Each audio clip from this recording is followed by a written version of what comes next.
A ver, pensemos en esto. ¿Por qué algunos libros se convierten en los clásicos de un país? Hoy vamos a meternos de lleno con una idea que la verdad casi siempre damos por sentada. La de la literatura nacional. Y vamos a ver que de natural tiene poco, ¿eh? En realidad es un concepto que se construyó y con un objetivo súper claro. Seguro que todo mundo se acuerda de los libros que nos hacían leer en la escuela, ¿no? El Cid, el Quijote. Parece que siempre estuvieron ahí, ¿verdad? Como si fueran, no sé, monumentos intocables de la cultura. Pero, ¿y si esa lista no tiene nada de casual? ¿Qué tal si fue, en realidad, un diseño bastante intencionado? Y bueno, aquí va la idea central que vamos a explorar, que viene de una investigación del historiador José Carlos Meiner. Ojo con esto, la historia de la literatura española es una construcción artificial, así tal cual. O sea, la idea de una literatura española no es que apareció de la nada, fue literalmente un artefacto cultural, algo que se creó para responder a necesidades históricas e ideológicas muy, pero muy específicas de un momento. Ok. Entonces, si estamos diciendo que este canon, esta lista de libros, es una construcción, la pregunta es obvia, ¿no? ¿Quién la armó y para qué?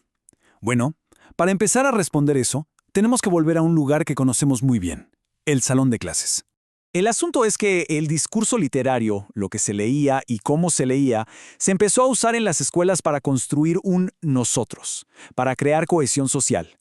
El objetivo, según las investigaciones que analizamos, era clarísimo: usar los libros para formar una identidad nacional española que todos compartieran. O sea, los libros de texto, las lecturas obligatorias, ¡pum!, se volvieron herramientas para enseñar una sola historia, unos valores comunes y así crear un sentimiento de que todos pertenecían a lo mismo. Bien, ahora, para entender de dónde viene todo esto, tenemos que hacer un viaje en el tiempo. Vámonos a la Europa de los siglos XVIII y XIX. Es una época de cambios brutales, ¿eh? Porque es justo ahí cuando nace la idea moderna de nación que tenemos hoy. Es que, piénsenlo, antes de esa época, la gente no se sentía española o francesa así como así. Se identificaban más con su pueblo, con su región, con su religión. Entonces, estos nuevos estados-nación se enfrentaron a un desafío gigante. ¿Cómo hacemos para unir a gente súper diversa bajo una misma bandera? La respuesta fue: necesitaban crear una historia en común, un relato, casi un mito de origen. Y la literatura fue una de las herramientas principales para construirlo. Claro, esto no pasó de un día para otro, fue todo un proceso. Aquí podemos ver algunos momentos clave. Miren, todo empieza, simbólicamente, en 1492, cuando Antonio de Nebrija, en su famosa gramática, ya vincula el idioma al poder del imperio. Luego, saltamos al siglo XVIII, y ahí empiezan a escribirse las primeras historias de la literatura nacional por toda Europa. Pero el momento clave, el que lo cambia todo, es en 1844. Ahí es cuando Antonio Gil de Zárate publica el primer manual oficial para enseñar literatura española en las escuelas. Y ahí sí, listo, se convierte en materia obligatoria y se define qué se lee y qué no. Entonces, la pregunta del millón: ¿cómo se inventa una literatura nacional? Pues no fue algo improvisado, para nada. El proceso fue súper metódico. De hecho, podemos pensarlo como si fuera un kit de herramientas para construir una nación con 3 pasos fundamentales. A ver, ¿qué se necesita? Paso 1. Un idioma que unifique a todos. Se elige uno, en este caso el castellano, y se estandariza como el idioma nacional. Paso 2. Una historia nacional. Se escriben las primeras historias de la literatura para crear una narrativa heroica, un pasado glorioso. Y paso 3. Un canon. O sea, se hace una selección, una antología de las grandes obras que van a ser las que se enseñan en las escuelas. Lengua, historia y canon. Esos fueron los 3 pilares. Y es que el primer paso, el del idioma, es clave. Fíjense en esta frase de Antonio de Nebrija, de 1492. Siempre la lengua fue compañera del imperio. Es brutalmente honesta, ¿no creen? O sea, él no lo esconde. No se trataba solo de ponerle orden al idioma. No, había una intención política clarísima: usar la lengua como una herramienta para unificar y expandir el poder. Ahora, vamos con el segundo paso, el de crear un relato nacional. Y aquí pasa algo muy curioso. Resulta que las primeras grandes historias de la literatura española no las escribieron españoles, las escribieron hispanistas extranjeros, como Tignor o Sismondi.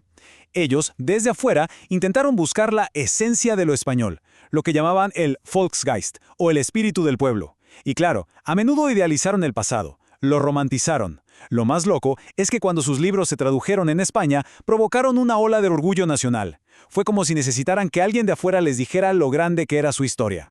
Y llegamos al tercer paso, el que cierra el círculo, el canon. Aquí es donde todo se consolida. Esas antologías, esas colecciones de textos selectos, se convierten en los libros de texto obligatorios para el nuevo sistema escolar. Y este es el momento decisivo, porque es aquí donde se decide qué autores entran y cuáles se quedan afuera, qué obras son esenciales. Esto no solo solidificó el canon, sino que lo metió de lleno a las aulas, y así se aseguró que pasara de una generación a la siguiente. Ok, ya vimos el cómo. Ahora vamos al por qué más profundo, al impacto ideológico. Porque lo que pasa aquí es una transformación increíble, de verdad. Vamos a ver cómo el arte de una sola persona, su voz, su yo, se convierte en el símbolo de toda una nación, en un nosotros. Miren esta comparación. Por un lado, tenemos la voz del autor, su yo. Una obra de arte, al final, es la expresión de una persona. La azarosa empresa de un hombre, solo. Pero ¿qué pasa? Se le da la vuelta, y esa misma obra se convierte en la voz de la nación, en el nosotros. Pasa de ser algo individual a representar la identidad colectiva. El yo del artista, de repente, es absorbido por un nosotros nacional. De hecho, el filósofo Jean-Paul Sartre lo clavó. Reflexionando sobre esto después de la Segunda Guerra Mundial, lo llamó una maniobra sutil para transformar a escritores y artistas en bienes nacionales. Es una frase genial. Piensen en lo que significa. La obra de un artista ya no es del todo suya. Se convierte en patrimonio del Estado, en un bien nacional, y se usa para reforzar esa identidad colectiva que se está construyendo. Bueno, y todo esto que hemos visto, todo este proceso histórico, nos lleva inevitablemente a plantearnos preguntas que son súper actuales y, la verdad, bastante complejas. Si la literatura española como la conocemos fue una construcción, ¿qué significa eso para nosotros hoy?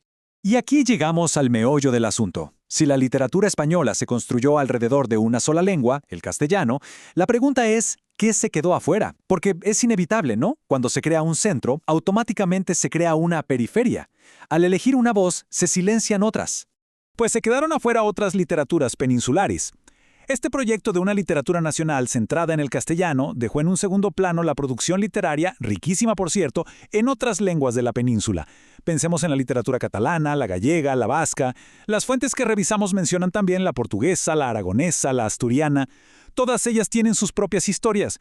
El problema es que simplemente no encajaban en ese nuevo molde de una identidad nacional centralizada. Y esto lo que creó fue una tensión que, seamos sinceros, dura hasta el día de hoy. Por un lado, tienes la idea de una España unificada, con una sola cultura, esa idea que se construyó en los siglos XVIII y XIX. Pero por otro lado, tienes la realidad de un país que es plurilingüe, con un montón de culturas distintas. Esa tensión entre el ideal y la realidad es una consecuencia directa de todo este proceso de invención de la literatura nacional. Lo que nos deja con una reflexión final, y es una pregunta bien potente. Si la historia de una nación es, en parte, una invención, ¿quién tiene derecho a ser el autor? Porque, ojo, el hecho de que estos relatos sean construcciones no significa que no tengan poder. Al contrario. Por eso mismo, es fundamental preguntarnos, ¿quién los escribe? ¿Qué voces eligen para contar la historia? ¿Y cuáles se dejen afuera? Al final, la historia de la literatura resulta ser también la historia de quién tiene el poder de contar la historia.